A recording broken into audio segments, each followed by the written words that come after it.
The sky darkened as rain clouds gathered over Los Angeles. Amelia sat alone on a wooden bench outside a small cafe, one hand resting on her swollen belly, the other clutching her phone. 8 months pregnant, and with nowhere to go, she felt the weight of the world crushing down on her shoulders. 2 hours earlier, she had stood in front of her apartment building, staring at the eviction notice taped to her door. Her landlord had given her warnings, but with mounting medical bills and no job, paying rent had become impossible.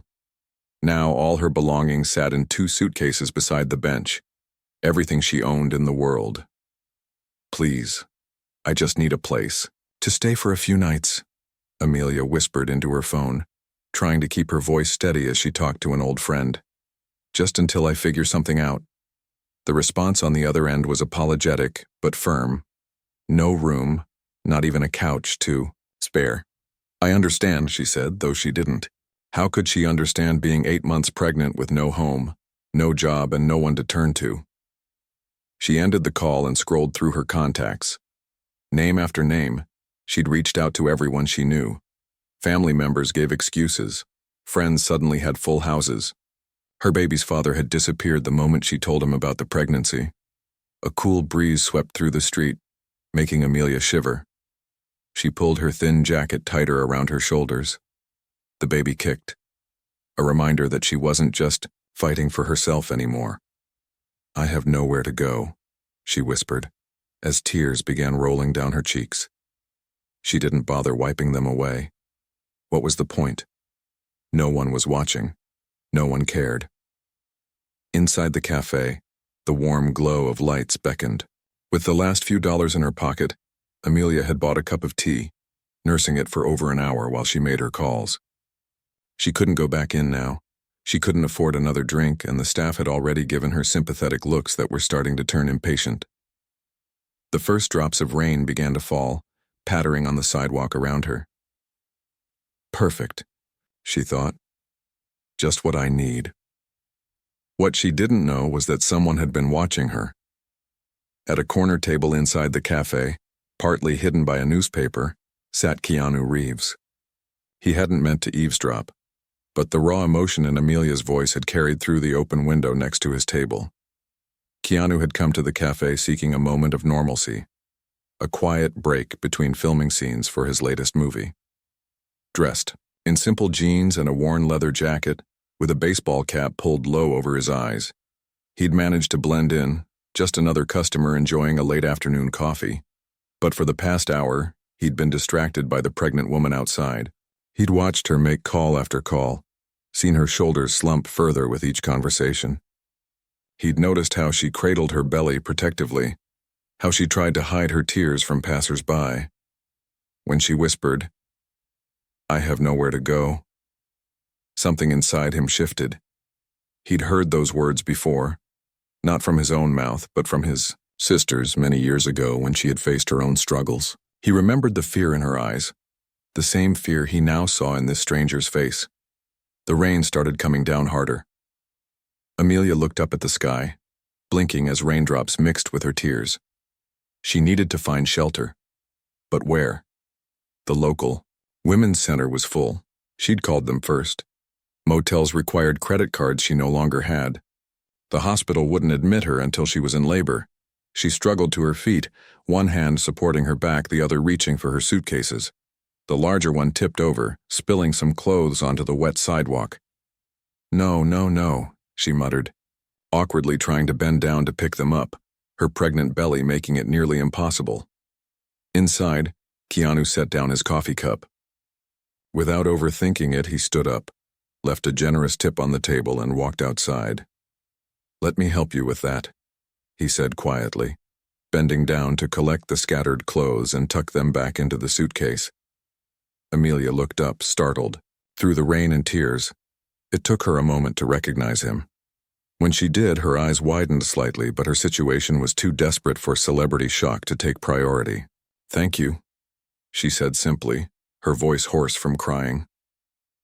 Keanu zipped up the suitcase and set it upright. The rain was coming down steadily now, soaking through his jacket and her thin coat. "You should get out of this rain," he said, glancing at her belly with concern. Amelia let out a small, desperate laugh. That would be nice, she agreed, but She couldn't bring herself to say it again. Keanu hesitated only for a moment. He'd learned long ago to trust his instincts about people, and everything in him said this woman was genuinely in trouble. I know a place you can stay, he offered, his voice gentle but firm. Somewhere safe just until you figure things out. Suspicion flashed across Amelia's face. Even in her desperate state, she knew better than to trust strangers, famous or not. Keanu recognized that look. The Palmer House Hotel is 3 blocks from here, he explained. They know me. I can make a call, get you a room, you can check in under your own name, no strings attached. Amelia studied his face, looking for any sign of deception. Instead, all she saw was genuine concern. And something else. A shadow of understanding that suggested he somehow knew what it felt like to be lost. Why would you help me? She asked, wrapping her arms protectively around her middle. You don't even know me. Keanu looked up at the rain for a moment before answering. Because everyone deserves a break sometimes, he said finally. And it looks like you could use one right now. A car honked nearby, making Amelia jump. She glanced, down at her suitcases, then at her belly, then back at the kind eyes of the stranger before her. What choice did she really have? Okay, she whispered. Keanu nodded, picked up both her suitcases with ease, and flagged down a passing taxi. As they waited for it to pull over, he noticed Amelia shivering. Without a word, he shrugged off his leather jacket and draped it over her shoulders. It was warm from his body heat and smelled faintly of sandalwood. I can't take your jacket, she protested weakly. I've got others, he said with a small smile. This one suits you better anyway. The taxi pulled up, and Keanu opened the door for her.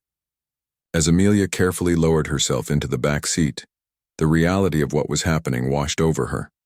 A famous actor was helping her, a nobody with nothing to offer in return. It felt surreal, like a dream she might wake from at any moment. Keanu placed her suitcases in the trunk, then slid into the seat beside her. Palmer House Hotel, he told the driver, then turned to Amelia. What's your name? Amelia, she answered, suddenly feeling shy. Nice to meet you, Amelia. I'm Keanu. He said it as if she might not know, as if he were just any ordinary person, offering help to a stranger. As the taxi pulled away from the curb, Amelia looked back at the bench where she'd been sitting. Rain pounded it now, water running in rivulets down to the storm drain.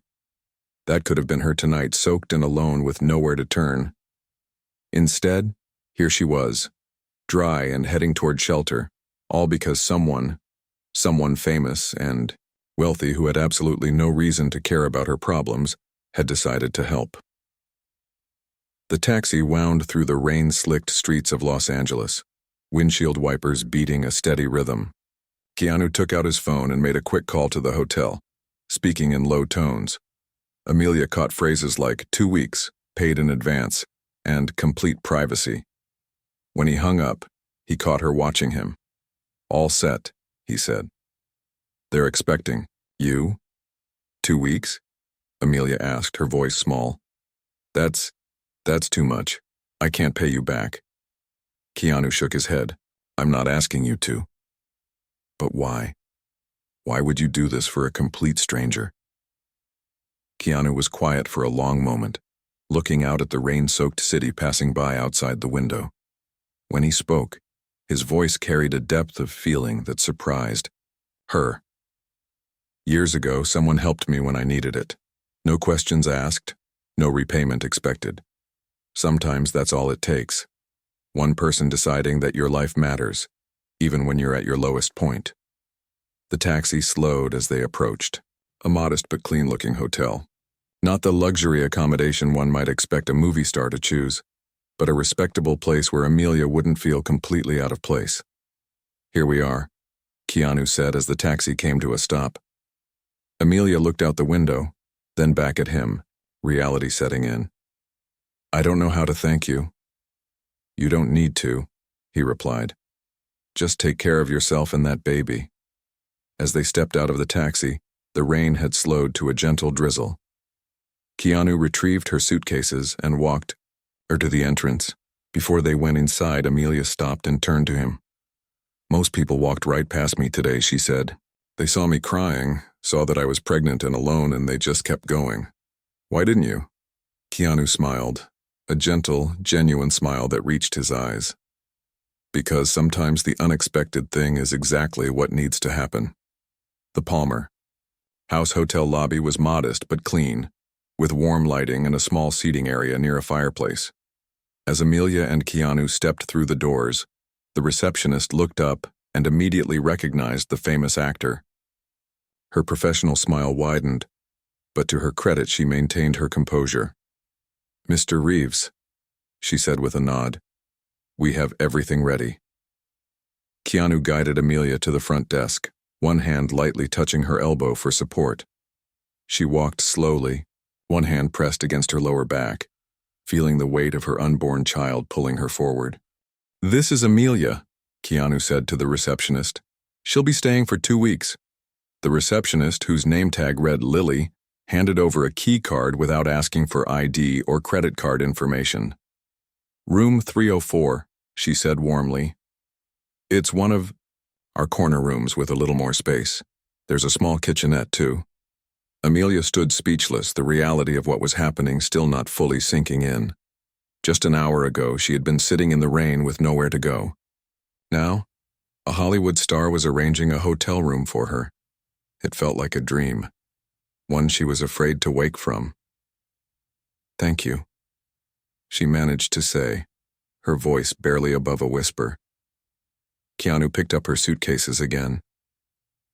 "I'll help you get settled," he said, leading the way to the elevator.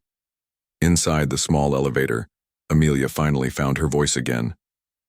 "I don't understand why you're doing all this," she said, watching the floor numbers light up. "People like you don't usually notice people like me." Keanu looked at her, his expression thoughtful. "What kind of people do you think we are?" he asked, not unkindly. Amelia blushed. "You know, famous, rich, busy with important things." The elevator stopped at the 3rd floor, and Keanu waited for her to step out first. "Maybe the most important thing is noticing when someone needs help," he said simply. Room 304 was at the end of the hallway. Keanu unlocked the door and stepped back to let Amelia enter first. She gasped softly as she walked in. The room wasn't fancy by celebrity standards, but to her it was beautiful, clean, spacious, with a comfortable-looking queen bed, a small sitting area, and large windows overlooking the city. Keanu set her suitcases down by the closet. "The kitchenette is through there," he said, pointing to a small doorway. "Bathroom's on the right. They should have stocked some basic groceries for you." Amelia walked to the windows, looking out at the city lights beginning to twinkle as dusk settled. She turned back to face him, suddenly feeling awkward and unsure. "I don't know what to say," she admitted. "You don't need to say anything," Keanu replied. He reached into his pocket and pulled out a business card, setting it on the small desk by the window. "This has my assistant's number. If you need anything at all, call her. Her name is Diane. She knows to expect your call." Amelia nodded, still overwhelmed. "What happens after 2 weeks?" she asked, voicing the fear that was already creeping in despite her relief. Instead of offering empty reassurances, Keanu considered her question seriously.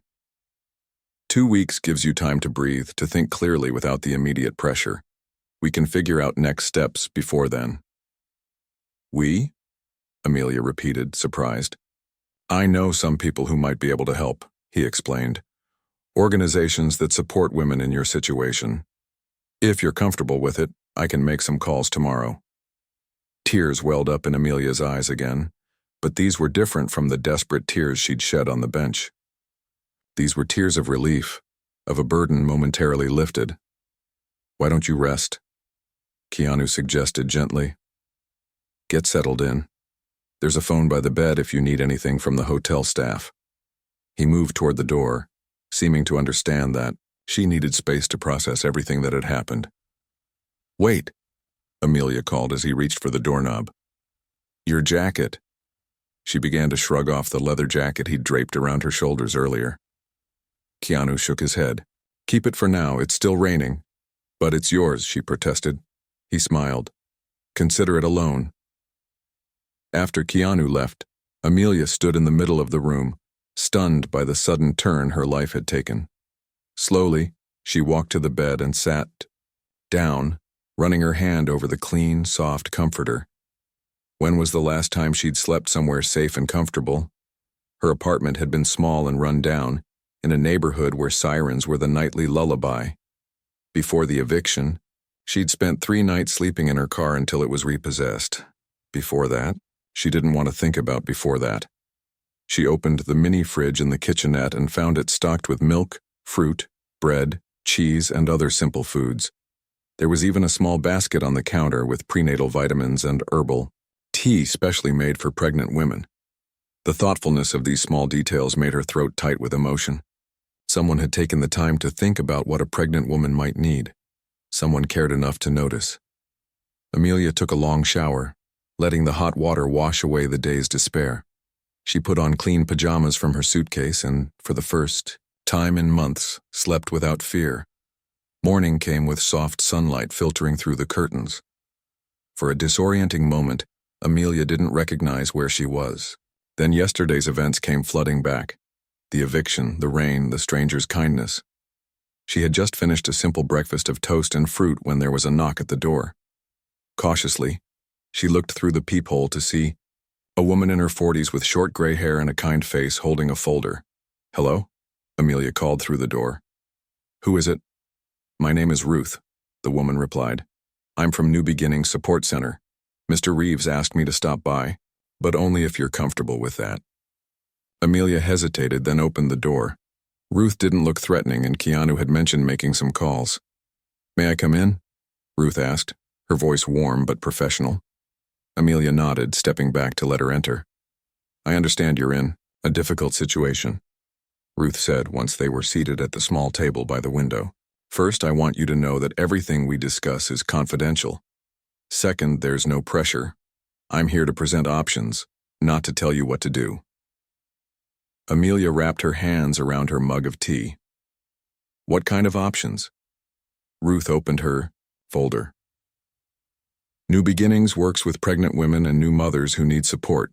We offer temporary housing, job placement assistance, child care resources, and connections to healthcare providers who work with us at reduced rates." "It sounds expensive," Amelia said, already calculating how she could never afford such services. Ruth smiled gently. "Our services are provided at no cost to women who qualify, and you do. We're funded through grants and private donations. And Keanu Reeves just happens to know about your organization?" Amelia asked, still finding it hard to believe that a famous actor would go to such lengths for a stranger. "Mr. Reeves has been a donor for several years," Ruth explained. "He never asks for recognition or publicity. In fact, he's quite insistent about staying anonymous." That matched what Amelia had seen of him. His genuine desire to help without drawing attention to himself. "So what happens now?" Amelia asked. Ruth spent the next hour outlining the programs available. There was a transitional housing facility, where Amelia could stay for up to 6 months after her 2 weeks at the hotel. The center offered job training and had connections with companies that provided flexible work options for new mothers. "We also have excellent prenatal care providers," Ruth added, glancing at Amelia's belly. "When was your last checkup?" Amelia looked down. "About 2 months ago, I lost my insurance when I lost my job and couldn't afford to keep going." Ruth made a note in her folder. "We'll get you in this week. It's important that both you and the baby are healthy." By the time Ruth left, Amelia had a folder of her own filled with information, forms to fill out, and a scheduled doctor's appointment for the following day. She also had Ruth's personal cell phone number. "Call any time," Ruth had insisted. "Day or night. That's what we're here for." Alone again, Amelia sat by the window watching the city below. People rushed along the sidewalks, caught up in their own lives, their own problems. None of them knew the miracle that had just happened in room 304, how a single act of kindness had changed everything. Her phone buzzed with a text message. It was from an unknown number. Just checking in. Hope you're settling in okay. Amelia smiled, resting one hand on her belly where the baby was kicking. For the first time in months, she felt something she had almost forgotten existed: hope. The doctor's office was busier than Amelia expected. Women in various stages of pregnancy filled the waiting room, some alone, others with partners or children. Amelia sat quietly in a corner chair, nervously flipping through a parenting magazine without really reading it. "First baby?" asked an older woman sitting next to her, her own belly much smaller than Amelia's. Amelia nodded, grateful for the distraction. "That obvious, huh?" The woman smiled. "You've got that deer-in-headlights look.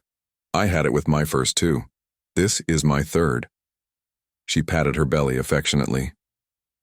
"Does it get easier?" Amelia asked. "Different," the woman corrected. "Not easier, just different. You'll be fine, though. We're stronger than we think." Before Amelia could respond, a nurse called her name. She followed the woman in colorful scrubs to an exam room, where her vitals were taken and questions asked about her medical history. "Dr. Chen will be with you shortly," the nurse said, closing the door behind her. Alone again, Amelia looked around the room at the posters showing fetal development and proper nutrition for expectant mothers. She placed both hands on her belly, feeling the familiar movements inside. "We're going to be okay," she whispered, though she wasn't entirely convinced. The door opened and a woman in her 50s with kind eyes and silver-streaked hair entered. "Amelia?" she asked, extending her hand. "I'm Dr. Chen. Ruth from New Beginnings. Called me about your situation." Amelia tensed. "What exactly did she tell you?" Dr. Chen sat down on a rolling stool, bringing herself to eye level with Amelia. "Just that you've had a difficult time and haven't had proper prenatal care for a while. Nothing more. Your privacy is important to us." The exam was thorough but gentle. Dr. Chen explained everything she was doing, why she was doing it, and what she was looking for. When she did the ultrasound, she turned the screen so Amelia could see. "There's your baby," she said, pointing to the clear image of a fully formed infant. "Looks like you're about 34 weeks along, which matches what you told the nurse." Amelia stared at the screen, mesmerized by the tiny hands and feet, the profile that already looked like a real person. Is everything okay?" Dr. Chen nodded. "Baby looks good. Strong heartbeat, good movement, proper growth. You, on the other hand, are anemic, and your blood pressure is a bit high. Not dangerously so, but we need to keep an eye on it." She prescribed prenatal vitamins with extra iron and a diet plan to help with both issues. "I'd like to see you weekly from now on," she said as she finished making notes in Amelia's chart. "We want to make sure everything stays on track for delivery." As Amelia prepared to leave, Dr. Chen handed her a small gift bag.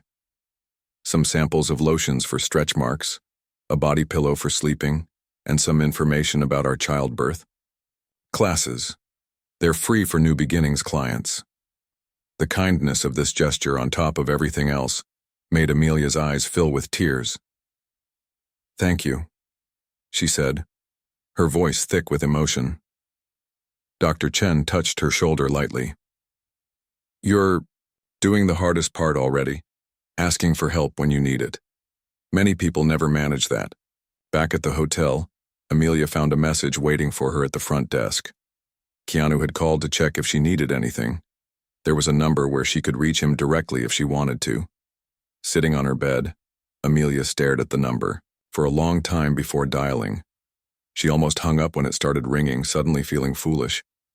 What could she possibly say to him? "Hello?" His voice was just as she remembered, warm and unassuming. Hi, this is Amelia, from the other day. The hotel said you called?" "Amelia, yes, how are you feeling?" He sounded genuinely interested, not like someone checking a good deed off their list. "Better," she admitted. "I saw a doctor today. The baby's healthy." "That's great news," Keanu said. "And Ruth from New Beginnings? Was she helpful?" "Very. She's already got me signed up for their housing program after the hotel. And job training, too." There was a pause, and Amelia could hear background noise. People talking, equipment being moved. He was on set, she realized, taking time out of his workday to talk to her. "I should let you go," she said quickly. "You're busy." "It's just a short break between scenes," he replied. "But there was something I wanted to ask you. Ruth mentioned you have experience in office management?" Amelia was surprised. "Yes, I was an executive assistant for 3 years before I got laid off." "Why?" "I know someone looking for help with their nonprofit organization. Part-time at first, with flexible hours, and they're fine with you bringing the baby to work when it's born. Would you be interested?" Amelia sat up straighter. "Are you serious? That sounds perfect, but won't they mind that I'm pregnant? That's why I couldn't find work before." "They specifically mentioned they want to support a new mother," Keanu explained. "The founder is a single mom herself. She understands the challenges." By the end of the call, Amelia had a job interview scheduled for the following week. It wasn't charity. The position was real, and she was qualified for it. But she knew without Keanu's connection, her resume would likely have been passed over because of her pregnancy. The next few days passed in a blur of appointments and preparations. Ruth helped Amelia apply for temporary assistance programs that would cover her basic needs until she could support herself. Dr. Chen kept close watch on her health, adjusting her diet and medications as needed. And then there was the job interview. The nonprofit, called Second Chance, helped former inmates rebuild their lives after prison. The founder, a woman named Diane, had started the organization after her own brother struggled to find work and housing following his release. "We believe everyone deserves another opportunity to get things right," Diane explained as she showed Amelia around the small office, including new mothers who've hit hard times.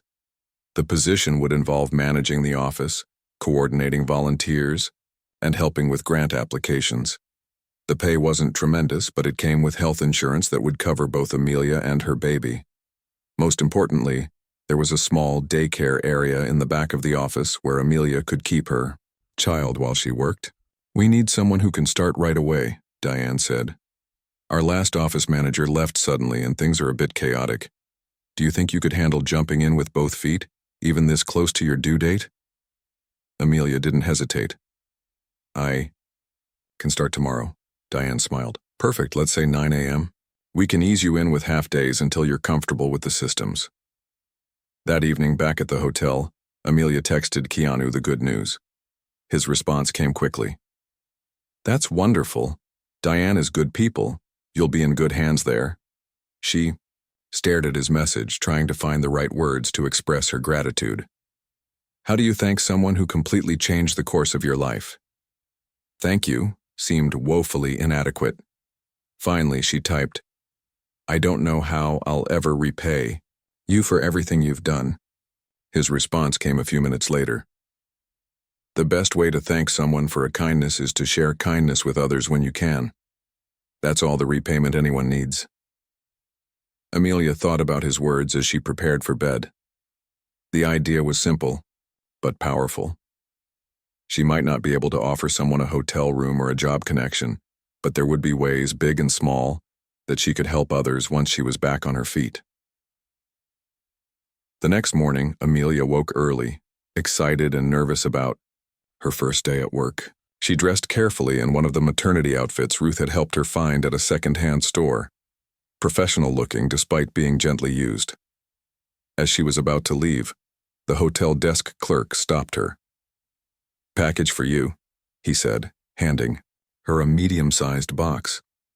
Back in her room, Amelia opened it to find a beautiful leather messenger bag with a note, "For your first day. Everyone needs a good work bag. K." Inside the bag was a set of professional-looking notebooks, pens, a small day planner, and a gift card to a nearby lunch spot near her new workplace.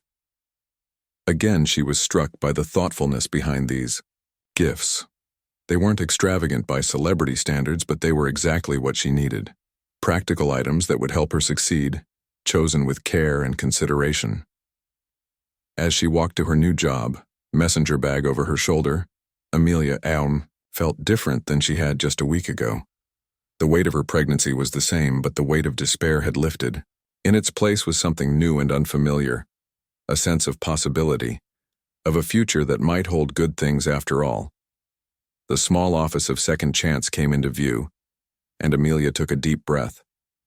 Her life had changed in ways she never could have imagined when she sat crying on that bench in the rain, all because one person had stopped to help when everyone else walked by. "We're going to be okay," she whispered to her unborn child. And this time, she believed it. 2 weeks at the Palmer House Hotel turned into 3. Amelia had expected to move into the New Beginnings transitional housing after her initial stay, but when she arrived at the front desk with her suitcases packed, the receptionist had smiled and told her, "Your stay has been extended until you're ready to move into your new apartment." Amelia knew who was responsible, though Keanu never mentioned it in their occasional text exchanges. He checked in every few days with simple messages, asking how her job was going, if she needed anything, how she was feeling. She responded with updates about her work at Second Chance and her preparations for the baby. Their communication was friendly but respectful, never intrusive. The extra time at the hotel proved valuable. Apartment hunting while nearly 9 months pregnant was challenging, but Ruth helped Amelia find a small one-bedroom in a safe neighborhood not far from her new job. The rent was subsidized through a New Beginnings program for the first 6 months, giving her time to build up savings before taking on the full amount. "We'll be moved in before you arrive," Amelia told her unborn child as she signed the lease papers. "A real home just for us." Work at Second Chance was going well. Despite her advanced pregnancy, Amelia quickly proved herself capable and organized. The office systems had been a mess when she arrived, but within 2 weeks, she had created new filing protocols, streamlined the volunteer scheduling, and even found a more affordable supplier for office materials. "I don't know how we managed before you," Diane told her one afternoon. "You've already saved us enough to fund another outreach program." Amelia glowed under the praise. It had been so long since she felt competent, valued for her skills rather, than judged for her circumstances. The other staff members were equally welcoming, treating her pregnancy as a normal part of life rather than an inconvenience. One morning in her 3rd week at work, Amelia was organizing a new grant proposal when she felt a sharp pain across her lower back. She paused, taking a deep breath. Probably just another Braxton Hicks contraction, she thought. She'd been having the practice contractions on and off for days, but 20 minutes later another pain came, stronger this time, and then her chair was suddenly wet. "Oh," she said softly, looking down at the puddle forming beneath her. "Oh my." Diane was passing by Amelia's desk and noticed her frozen expression. "Everything okay?" "I think my water just broke," Amelia whispered, a mixture of fear and excitement washing over her. What followed was a blur of activity. Someone called an ambulance while someone else helped Amelia to the break room couch. Diane grabbed the hospital bag Amelia had been keeping at work just in case. "Should we call anyone for you?" Diane asked as they waited for the ambulance. "Any family? Friends?" Amelia shook her head, then reconsidered. "Actually, could you text Keanu, just to let him know it's happening? His number is in my phone." By the time Amelia reached the hospital, the contractions were coming regularly. A nurse settled her into a labor room, hooked her up to monitors, and checked her progress. 4 centimeters dilated already, the nurse said approvingly. "This isn't your first rodeo, is it?" "First baby," Amelia confirmed, gripping the bed rail as another contraction hit. "Could have fooled me. You're handling it like a pro." Dr. Chen arrived an hour later, calm and reassuring as always. "Everything looks good," she said after examining Amelia. "Baby's heartbeat is strong. Position is perfect. You're doing great." But as the hours passed, labor intensified. The pain became overwhelming and Amelia began to doubt herself. "I can't do this," she cried after a particularly brutal contraction. "I'm not strong enough." "Yes, you are," Dr. Chen said firmly. "You've already done harder things than this. Remember how far you've come in just a few weeks." Amelia thought about that, from homeless and hopeless to having a job, an apartment, and a support system. If she could survive that, she could survive this. With renewed determination, She worked through each contraction. When it came time to push, she gave it everything she had, focusing on the thought of finally meeting her baby. At 3:17 a.m., after 18 hours of labor, Amelia's daughter was born. 7 pounds, 4 ounces of pink, screaming perfection. "She's beautiful," Dr. Chen said, placing the tiny bundle on Amelia's chest. "What's her name?" Amelia looked down at her daughter's face, tiny features scrunched up as she adjusted to the bright, noisy world. "Hope," she said softly. "Her name is Hope." The first day of motherhood passed in a haze of exhaustion and wonder. Amelia couldn't stop staring at her daughter, counting fingers and toes, marveling at the perfect miniature fingernails, the wisps of dark hair, the way her little chest rose and fell with each breath. Nurses came and went, checking vitals, helping with feeding, showing Amelia how to swaddle and bathe her newborn. Everyone was kind, but Amelia couldn't help feeling a pang of loneliness. Other new mothers had rooms full of visitors, partners, parents, siblings, friends. Her room was quiet except for Hope's occasional cries. On the second day, there was a knock at her door. Amelia looked up, expecting another nurse, but instead found Ruth from New Beginnings standing there with a gift bag and a vase of flowers. "Hope I'm not intruding," Ruth said, her face lighting up when she saw the baby. "Oh, look at her, she's gorgeous." More visitors came throughout the day. Diane and 2 other co-workers from Second Chance, Dr. Chen stopping by on her rounds to check on them both.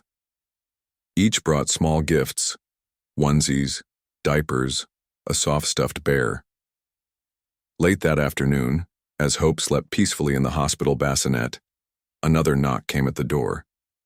This time it was a young woman Amelia didn't recognize, carrying an enormous basket wrapped in cellophane and tied with a blue ribbon.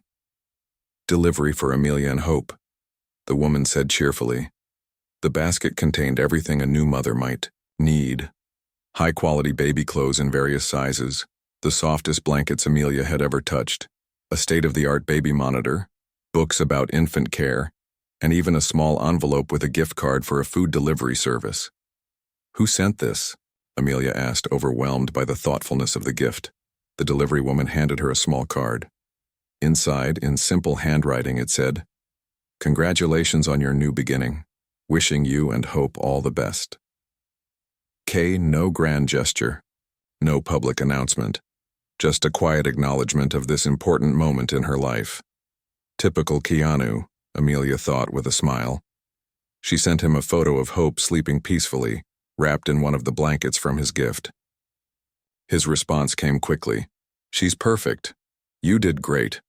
3 days after giving birth, Amelia was cleared to go home, but not to the hotel, to her new apartment, which Ruth had helped furnish with donations from New Beginnings supporters.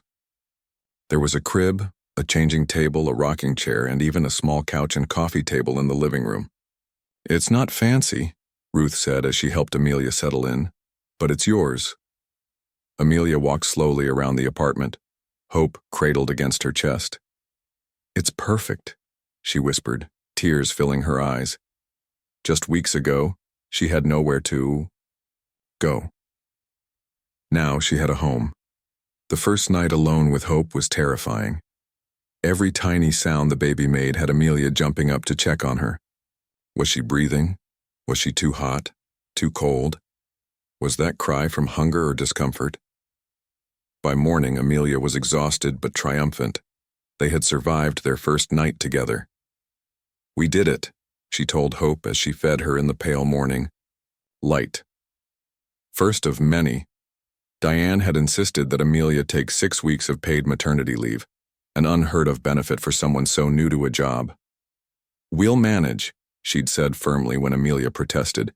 "You focus on that baby." Those early weeks were a blur of feedings, diaper changes, and 2 short naps. Amelia learned to sleep when Hope slept, to eat one-handed while holding the baby, to treasure the quiet moments of connection in the middle of the night when it seemed like they were the only 2 people awake in the world. Ruth visited regularly, bringing supplies and offering to hold Hope so Amelia could shower or nap. Diane and the Second Chance staff set up a meal train, ensuring Amelia had home-cooked food delivered every few days. And Keanu? He kept his distance, seeming to understand intuitively that Amelia needed space to bond with her daughter and find her footing as a mother. But his support continued in practical ways: a delivery of diapers when supplies ran low, gift cards for nearby restaurants that offered takeout, a subscription to a streaming service for those long nights of feeding and rocking. 1 month after Hope's birth, Amelia received a letter from a law firm. Inside was information about a small trust fund that had been established for Hope's future education. The donor was anonymous, but Amelia knew. The amount wasn't extravagant by celebrity standards, but it would be enough to give Hope opportunities that Amelia had never had. That evening, as Hope slept peacefully in her crib, Amelia sat by the window looking out at the city lights. She thought about the strange twist of fate that had brought her to this moment, how close she had come to complete despair that rainy day on the bench, and how a simple act of kindness had changed everything. She took out her phone and sent a message. Hope smiled today. A real smile, not just gas. I wish you could have seen it. The response came minutes later. I'd like that. When you're ready for visitors, let me know. Amelia looked around her small apartment, at the evidence of her new life. Baby clothes, drying on a rack, the half-finished cup of tea on the coffee table, the stack of parenting books by the couch. It wasn't perfect. It wasn't easy. But it was so much more than she had dared to hope for just a few months ago. We're going to be okay, she told Hope's sleeping form. And for the first time, she truly believed it. 3 years passed in the blink of an eye. Amelia stood in the doorway of Hope's small bedroom watching her daughter sleep. At 3, Hope was a bundle of energy and curiosity, with dark curls that bounced when she ran, and a laugh that could brighten even the darkest day.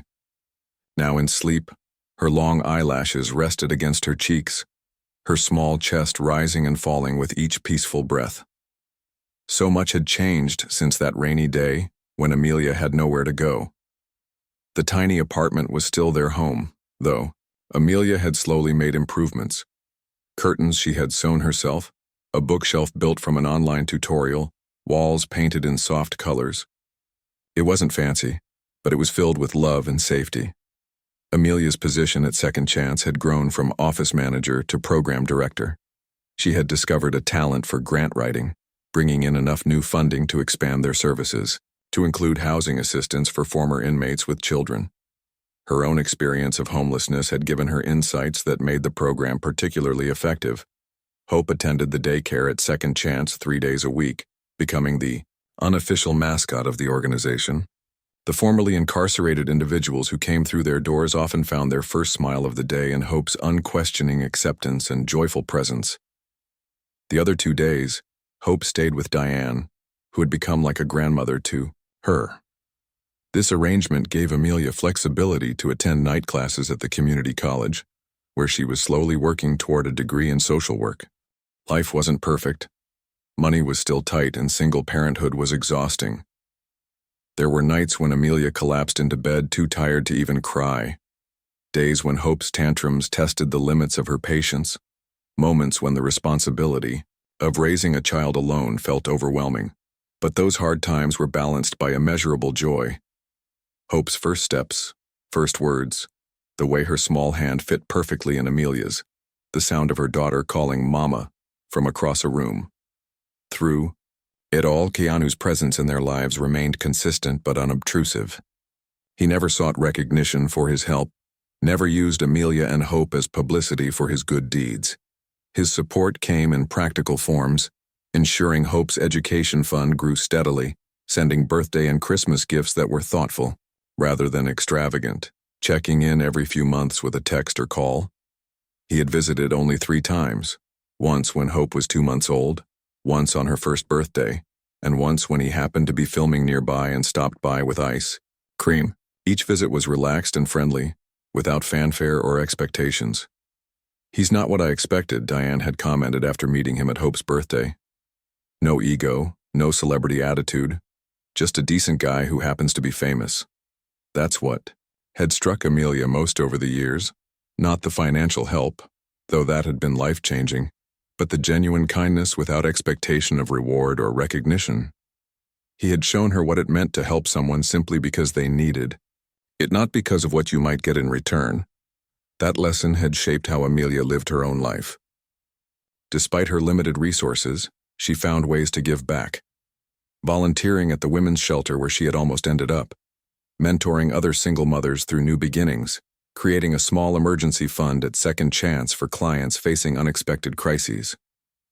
Even small kindnesses matter, she often told the women she mentored. Sometimes a cup of coffee and a listening ear can change someone's whole day. Tonight, as Amelia watched her sleeping daughter, she was thinking about a conversation she'd had earlier that day. Ruth from New Beginnings had called with an unusual request. "We have a situation," Ruth had explained. "A young woman, 8 months pregnant, just arrived at our center. Her boyfriend kicked her out, she has no family in the area, and all the shelter beds are full. We're trying to find emergency housing, but it might take a few days. I know it's a lot to ask, but would you consider letting her stay with you until we can place her? You have that pull-out couch." Amelia hadn't hesitated. "Of course. Bring her over whenever she's ready." Now, hearing a car pull up outside, Amelia gently closed Hope's door and went to the window. Ruth's car was parked at the curb. A moment later, Ruth emerged, then helped a young woman from the passenger seat. Even from a distance, Amelia could see the girl's swollen belly, the slump of her shoulders, the hesitant way she moved, all painfully familiar. Amelia opened her door before they could knock, not wanting the sound to wake Hope. "Come in," she said softly, smiling at the nervous young woman. "I'm Amelia." "This is Lucia," Ruth introduced them. "Lucia, Amelia has been through New Beginnings herself. You're in good hands here." Lucia couldn't have been more than 20, with dark circles under her eyes and clothes that had seen better days. She clutched a single duffel bag, everything she owned in the world. "Thank you," she whispered, her voice barely audible. "I'm sorry to impose." "You're not imposing," Amelia assured her, leading the way to the living room. "I've been exactly where you are now. Let me show you where you'll sleep." After Ruth left, Amelia made tea and sat with Lucia at the small kitchen table. At first, the young woman was quiet, answering questions with single words, avoiding eye contact. But as the evening progressed and Amelia shared bits of her own story, Lucia began to open up. "He said he'd be there for me and the baby," she explained, tears filling her eyes. "Then yesterday he just changed his mind. Said he wasn't ready to be a father, that I trapped him. He gave me an hour to pack and leave." Amelia reached across the table and squeezed the girl's hand. "I know it feels like the end of the world right now, but I promise you, this isn't the end of your story. It's just a really hard chapter." Lucia looked around the apartment, her eyes lingering on the photos of Hope on the refrigerator, the small but cozy space that was clearly a home. "Did you really start with nothing?" she asked. "Like me?" Amelia nodded. "Less than nothing. I was sitting on a bench in the rain with nowhere to go, just like you." "What changed?" "Someone helped me when I needed it most," Amelia said simply. "And that changed everything." As they prepared for bed, Amelia brought out extra blankets and showed Lucia how to work the temperamental shower. "Tomorrow we'll go to Second Chance," she explained. "I know the morning sickness is probably rough, but they serve amazing breakfast burritos at the cafe next door." Lucia managed a small smile, the first Amelia had seen from her. "I'm not sure how to thank you for this." "You don't need to thank me," Amelia replied, echoing words she had once heard herself. "Someday when you're back on your feet, you'll help someone else who needs it. That's thanks enough." After Lucia was settled on the couch, Amelia checked on Hope one more time, then went to her own room. She took out her phone and composed a text message. "You'll never guess what happened today. Life has a funny way of coming full circle." Keanu's response came a few minutes later. "Tell me." Amelia explained about Lucia, about the strange feeling of seeing herself from 3 years ago in this young woman's eyes, about the opportunity to pass on the kindness that had been shown to her. His final message of the night made her smile. "The ripples keep spreading. Get some rest. You've got important work to do tomorrow. The next morning, Amelia woke to the sound of Hope calling for her from the next room. As she helped her daughter dress for the day, she explained about their visitor. She's going to have a baby in her tummy like I was in yours? Hope asked, wide-eyed. That's right. And she needs friends right now, just like I needed friends when you were in my tummy. Hope considered this seriously, then nodded. I'll be her friend. I can show her my teddy. When they entered the living room, they found Lucia already awake, sitting nervously on the edge of the couch. She looked up anxiously as they approached. Hope marched right up to her, teddy bear in hand. This is Bear, she announced, holding out the stuffed animal. He helps when you're sad. You can borrow him today. Lucia's face softened as she accepted the teddy bear. Thank you, she said, looking from Hope to Amelia with wonder in her eyes. Over breakfast, Amelia outlined the day ahead.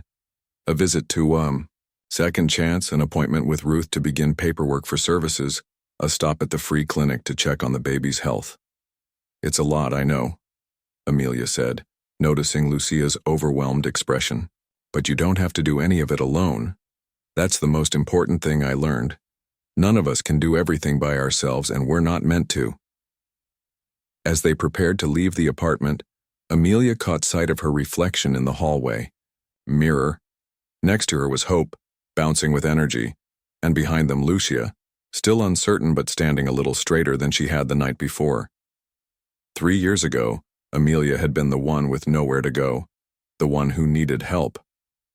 Now she was the one who could offer shelter, guidance, understanding. The circle had completed itself in a way she never could have imagined on that rainy day. Outside, the morning sun broke through the clouds, warming their faces as they walked to the bus stop. Hope skipped ahead, singing a made-up song. Lucia walked carefully, one hand on her belly, her other clutching Hope's teddy bear. And Amelia? She walked between them, connecting past and future, remembering a stranger's kindness and passing it on in her own way, not with grand gestures or publicity, but quietly, person to person, life to life, exactly as Keanu had done for her. We're going to be okay, she told Lucia as they boarded the bus. All of us. And this time, she knew it was true.